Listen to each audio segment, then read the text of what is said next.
और अब जल्द कांग्रेस की लिस्ट का इंतजार भी खत्म होगा। कल दिल्ली में केंद्रीय चुनाव समिति की बैठक रखी गई है। 2 दिन तक यहां पर मंथन किया जाएगा, जहां आपको बताते चलें 2 दिन के मंथन के बाद कांग्रेस के टिकट फाइनल होंगे। 100 से 150 सीटों पर कांग्रेस अपनी पहली लिस्ट जारी कर सकती है। आपको बताते चलें 15 अक्टूबर को कांग्रेस अपनी पहली लिस्ट जारी कर सकती है, जहां अभी तक कांग्रेस की लिस्ट का हर किसी को इंतजार था। आपको बताते चले एक भी सूची कांग्रेस की ओर से जारी नहीं की गई है और अब माना जा रहा है कि 100 से 150 सीटों पर जल्द ही नाम अपने घोषित कर सकती है कांग्रेस। प्रखर लगातार बने हुए हैं। प्रखर, जिस तरह से देख रहे दोनों ही पार्टी ने लगातार चिंतन मंथन किया, सर्वे कराए, लेकिन कांग्रेस ने अभी भी अपनी पहली सूची जारी नहीं की।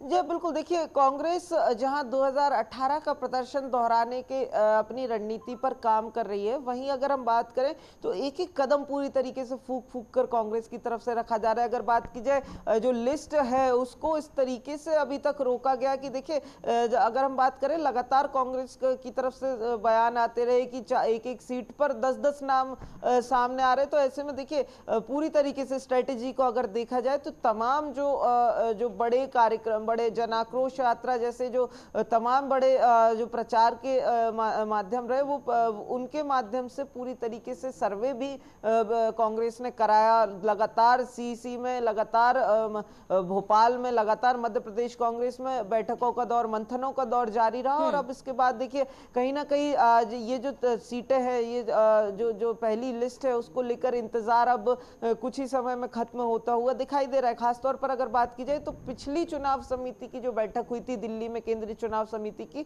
उसके बाद जो खबरें सामने आई थी, लगभग 100 से ऊपर नामों पर चर्चा हुई, 200 से ऊपर नामों पर चर्चा हुई, जिनमें सहमति 100 से ऊपर नामों पर बन गई थी। और अब 2 दिन की एक बार फिर केंद्रीय चुनाव समिति की बैठक दिल्ली में बुलाई गई है। वहां पर इन तमाम नामों को लेकर जो है केंद्रीय चुनाव समिति की आखिरी मोहर लग जाएगी। खासतौर पर देखिए अब माना जा रहा है 15 तारीख को, यानी कि जैसा लगातार कांग्रेस की तरफ से कहा जा रहा था कि एक शुभ मुहूर्त में, यानी कि पितृ पक्ष के बाद अपनी सूची जारी कर दी जाएगी, तो ऐसे में अब माना जा रहा है कि 13 और 14 को केंद्रीय चुनाव समिति के मंथन के बाद 15 तारीख तक ये जो लिस्ट है वो जारी की जा सकती है। बिल्कुल प्रखर, यानी ये कहा जाए कि अब जल्द ही वो इंतजार भी खत्म होगा। और चूंकि इतनी लेट लतीफ कांग्रेस अपनी पहली लिस्ट जारी कर रही है, तो लगभग 150 नामों की सूची ये जारी होगी। बहुत शुक्रिया तमाम जानकारी के लिए।